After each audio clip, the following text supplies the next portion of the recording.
A paz do Senhor, meus irmãos. Tudo bem com os irmãos? Espero que estejam todos bem e com saúde.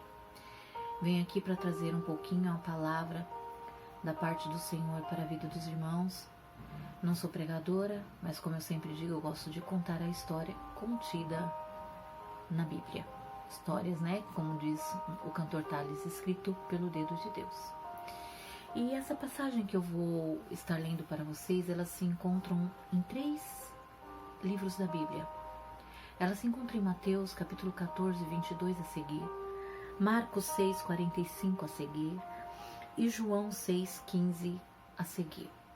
Mas eu vou me ater a Mateus apenas 14, 22 a seguir, que diz assim: Logo depois, Jesus compeliu os discípulos que subissem no barco e fossem na frente para o lado oeste do lago, enquanto ele mandava o povo embora. Depois de mandar o povo embora, Jesus subiu um monte a fim de orar sozinho. Quando chegou a noite, ele estava ali sozinho. Naquele momento, o barco já estava no meio do lago e as ondas batiam com força no barco porque o vento soprava contra ele. Já de madrugada, entre as 3 e as 6 horas, Jesus foi até lá, andando em cima da água. Quando os discípulos viram Jesus andando em cima da água, ficaram apavorados e exclamaram: "É um fantasma!" E gritaram de medo. Nesse instante, Jesus disse: "Coragem, sou eu, não tenham medo." Então Pedro disse: "Se é o Senhor mesmo, mande que eu vá andando em cima da água, onde o Senhor está." "Venha", respondeu Jesus. Pedro saiu do barco e começou a andar em cima da água em direção a Jesus. Porém, quando sentiu a força do vento, ficou com medo e começou a afundar, então gritou: "Socorro, Senhor!" Imediatamente Jesus estendeu a mão, segurou Pedro e disse: "Como é pequena a sua fé, por que você duvidou?" Então os dois subiram no barco e o vento se acalmou e os discípulos adoraram juntos, dizendo: "De fato, o Senhor é o Filho de Deus." Muitos pregadores, muitas pessoas gostam de pregar esta passagem para falar sobre o famoso Pedro, sobre Pedrão, né? Sobre a ousadia de Pedro, sobre a coragem de Pedro, sobre a fragilidade de Pedro, sobre a incredulidade de Pedro. Tudo foca em Pedro. Só que eu não quero falar de Pedro. Nós vamos deixar Pedro de lado. Eu quero falar sobre os discípulos. Nunca ouvi ninguém falar sobre os discípulos, e sim somente de Pedro. Mas hoje eu quero me ater aos discípulos, porque eles têm um papel principal nessa história, né? E para começar essa história, eu quero voltar um pouquinho em Mateus capítulo 10, pelo qual a Bíblia relata que o Senhor Jesus então envia os 12 para pregar o Evangelho. Ele dá as instruções para os seus discípulos como eles deveriam levar a mensagem do reino. Isso nós já sabemos. Jesus não manda só os 12, depois mais para frente ele manda mais 70, todo mundo já viu. Mas nessa ocasião de Mateus capítulo 10, se vocês começarem a ler Mateus, vocês vão ver que ele me envia apenas os 12 e dá as instruções aos 12. Decorrendo então a passagem, o livro de Mateus, nós vamos ver também que existia naquela época um rei que era nome de Herodes. Herodes então, ele tinha uma mulher que chamava Herodias. Ele encerrou, como diz a palavra, ou prendeu João Batista no cárcere. Por quê? Porque João Batista descobriu que Herodes estava casado com a esposa do irmão dele, que não era permitido. Era como se fosse um adultério. Então, por causa disso, para que isso não fosse no ouvido de todo o povo, então ele prendeu João Batista. Mas ele tinha muito medo de que algo acontecesse com João Batista, porque ele tinha João Batista como fosse um profeta, verdadeiramente ele era um profeta. E ele tinha muito temor, porque o que João Batista falava se cumpria, e João Batista tinha a autoridade de Deus na vida dele. E ele então prende João Batista. Herodes dá uma grande festa no seu palácio. E Herodias então manda sua filha Salomé dançar para o rei. E o rei ficou todo encantado com a dança daquela menina.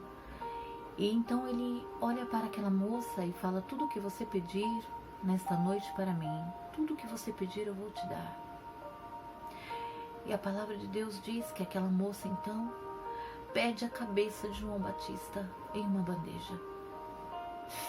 O rei fica meio triste, meio chateado, porque ele não queria fazer isso, mas um juramento de romano era muito importante, não poderia voltar atrás. Então o rei manda executar João Batista e traz então a cabeça de João Batista numa bandeja para aquela festa, como prova do juramento, como cumprimento de seu juramento. Os discípulos de João então pegam o corpo de João, enterram e vão dar a notícia ao mestre que João Batista era morto. Jesus então ele fica triste. Afinal de contas, João era o precursor de Jesus. Afinal de contas, João preparou o caminho para Jesus. Afinal de contas, João era primo de Jesus. Ele ficou triste então e ele se afasta um pouco para um lugar deserto, para que pudesse orar. Mas a multidão o seguia. Jesus, como eu disse na outra pregação, ele era uma pessoa popular. Então os discípulos, neste momento, os 12 já haviam retornado. E os 12 então, Jesus fala dessa forma: vamos pegar um barco e vamos passar para outra banda, vamos para um outro lado, para poder descansar. Jesus queria ficar sozinho. Então Jesus e os discípulos pegam um barco e vão para um lugar deserto. Muitos falam Betsaida. Chegando nesse lugar deserto, mal sabiam ele que a multidão o acompanhava a pé. Enquanto eles iam de barco, eles iam a pé. E quando eles atracaram, tinha muita gente. E Jesus então ficou sensibilizado com aquele povo, porque eram pessoas, ovelhas sem pastor. Então Jesus começa a ensiná-los, começa a falar sobre o reino para eles.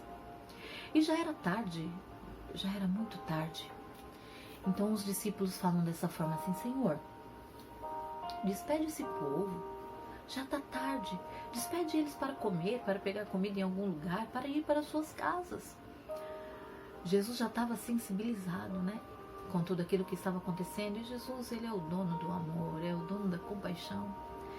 Então Jesus sentiu compaixão daquele povo e falou: não, eu vou dar de comer a eles, dê vocês de comer a eles.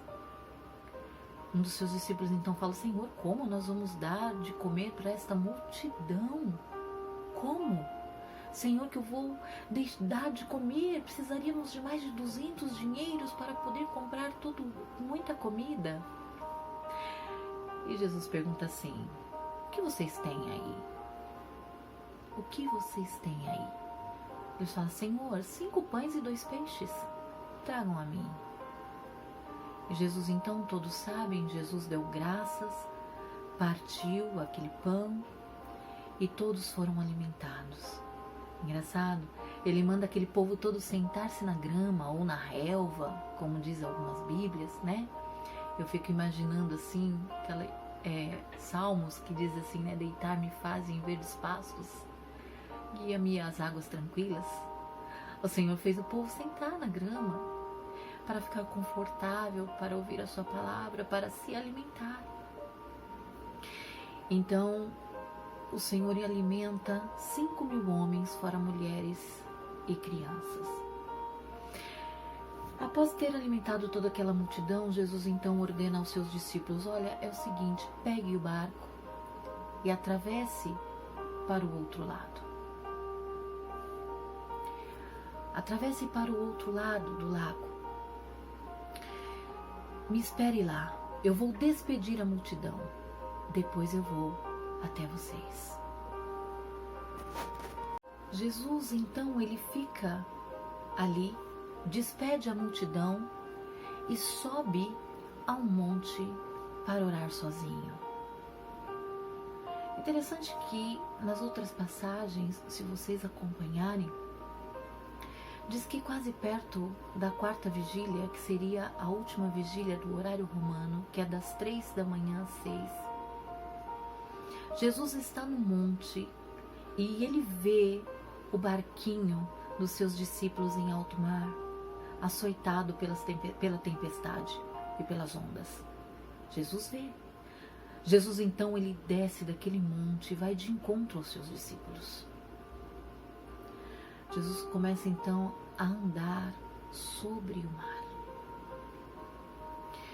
A Bíblia diz que os discípulos ficaram aterrorizados. Eles ficaram com medo, extremamente com medo.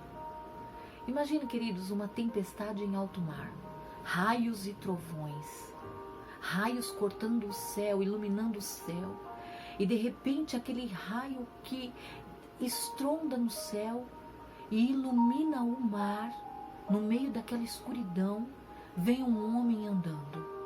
Vocês já imaginaram aqueles relâmpagos que dá somente aquele lampejo de claridade? Aparece um homem andando. Até a gente, se visse uma pessoa andando no meio da água, né? Se tivesse num navio ou num barco, ia pensar que era um fantasma, um espírito, o que fosse, né? Qualquer coisa, né? Porque os discípulos, o povo ali, ele era muito místico, né? Eles acreditavam nisso, em espíritos, essas coisas. Então eles achavam que eram isso. E interessante que eles gritavam. E Jesus então diz assim: coragem! Não tenham medo, sou eu. Olha que interessante, queridos, que eu descobri. O barquinho dos discípulos de pesca, ele cabe em média 7 pessoas. Geralmente ele vai em cada barco 5 pessoas, porque 4 são os remadores e 1 é o timoneiro. Ou seja, 1 é o comandante. Só que esses barcos, ele consegue carregar o dobro de sua capacidade. Então, ele conseguiria carregar de 12 a 14 pessoas. Interessante isso. Estavam todos os 12 discípulos ali. Só que nós não nos atemos a uma coisa. Nem todos eles eram pescadores. Se nós olharmos para a Bíblia e nós assim contarmos assim mais ou menos, 4 que estavam ali eram pescadores: Pedro, Tiago, João e André. 4 eram pescadores, né? Pedro e André eram irmãos. João e Tiago também eram irmãos. Lembram? Eles eram sócios, né? De uma rede de pesca, vamos colocar assim, né? Agora imagine o desespero daqueles discípulos remando contra a maré, remando para chegar no outro lado. 4 deles sabiam tudo sobre o mar, mas os outros 8 que estavam lá dentro não sabiam nada. Um poderia ordenar: remem, remem, remem, remem para a direita, remem para a direita. E os outros que estavam ajudando estavam remando para a esquerda. Imagina a confusão de todos os discípulos remando ao mesmo tempo, tentando um ajudar o outro ali dentro daquela embarcação. No meio daquela tempestade, de repente aquele relâmpago corta o céu, aparece aquele homem andando sobre as águas, sobre o mar, como se tivesse uma ponte ou se tivesse uma prancha, vindo de prancha, vamos colocar assim. Imagina o desespero de todos eles naquele barco. E Jesus, ele grita de longe: coragem, coragem, coragem, sou eu. O Senhor está dizendo para você, neste dia: coragem, não desça do barco, tenha coragem, mesmo que você não saiba remar, o Senhor, ele está vindo ao seu encontro. Mesmo que você não tenha prática na navegação, mesmo que você não saiba como conduzir o seu barquinho, ele está vindo em sua direção. Tenha coragem, não saia da onde você está, não saia do seu barco, não pule do seu barco, fique ali. O Senhor, ele vai até você. Não precisa você saltar, não precisa você pular, ele vai estar com você. O Senhor fala: coragem, coragem, coragem, meu irmão, minha irmã. O Senhor diz também para você: não tenha medo, não tenha medo. A tempestade está grande, as adversidades estão grandes, a situação está difícil. Não tenha medo. E o Senhor diz assim: sou eu, coisa linda, né? Sou eu, sou Jesus, o eu sou. Eu estou a caminho, eu estou correndo em sua direção. Coragem. Não deixe de lutar, não deixe de remar, permaneça no barco. A história diz, a passagem diz que Pedro, depois que Pedro fez tudo aquilo, saiu do barco, desceu, foi até Jesus, quase caiu. Não vamos até em Pedro, não quero falar de Pedro. Ele estava no barco, mas não quero falar sobre ele, quero falar dos discípulos que ficaram no barco. A palavra de Deus diz que quando Jesus entrou no barco, a tempestade acalmou. Jesus podia ter acalmado a tempestade no momento em que Pedro foi até ele, em que Pedro estava perto dele, em que Pedro gritou socorro. Ele poderia ter acalmado a tempestade ali, mas ele não quis acalmar a tempestade, naquele momento, porque não existia só Pedro ali naquela hora, tinha outras pessoas ali também. As outras pessoas tinham que ver os milagres, também tinham que sentir que eram importantes para o Senhor Jesus. Jesus e Pedro entram no barco e a tempestade cessa. Diz a palavra que os discípulos, naquele momento, quando ele entra e a tempestade cessa, os discípulos adoram ao Senhor e diz: tu és verdadeiramente Filho de Deus. Oh, irmãos, que coisa gloriosa! Jesus entrando no barco, acalmando a tempestade, acalmando o coração daqueles discípulos. E eles adoram ao Senhor, e eles glorificam ao Senhor. Não desça do barco, meu querido. Permaneça no seu barco. Ah, meu barquinho está quase afundando. Ele não vai afundar, porque Jesus está vindo ao seu encontro. O barquinho não vai afundar. As tempestades não vão destruir o seu barco. O Senhor está vindo ao teu encontro. Coragem, não temas. Sou eu, diz Jesus para você. Coragem, coragem, não tenham medo. Sou eu. Jesus quer entrar no seu barco. Jesus quer te dar a paz, quer te ensinar a adorá-lo. Não saia do barco, não pule do barco. Jesus está com você. Ele está vindo em sua direção. O momento é difícil, a hora é difícil, mas o Senhor, Ele tem sempre uma saída para nós. Amém? Permaneça no barco, querido. Não pule dele. Que Deus abençoe grandemente a sua vida. Em nome de Jesus. Vamos orar? Senhor, mais uma vez estamos na Tua presença. Eu apresento a Ti a cada um, Senhor, que está, Senhor, vendo este vídeo. A cada irmão, a cada irmã, de todos os ministérios, Senhor, que possa estar vendo. Eu apresento a Ti também os irmãos Boas Novas. Senhor, a cada irmão e a cada irmã. Senhor, apresento a Ti, Senhor, a cada um. Senhor, dê saúde. Guarda, livra, Senhor, desta peste, Senhor, que assola, Senhor, as nações. Senhor, nos prepara, Senhor, para a sua vida. Senhor, acalma os nossos corações, nos dê coragem, nos dê força, nos dê confiança em Ti, para buscar a Tua presença, para estar em Tua presença, para, Senhor, ter a paciência de esperar, porque o Senhor está a nosso caminho, está vindo ao nosso auxílio, ao nosso socorro. Senhor, que nós possamos permanecer no nosso barquinho. Senhor, abençoa os Teus filhos de maneira poderosa, Senhor, é que eu lhe peço. Eu te agradeço pela vida de cada um, Senhor. Te agradeço pelos familiares de cada um, Senhor.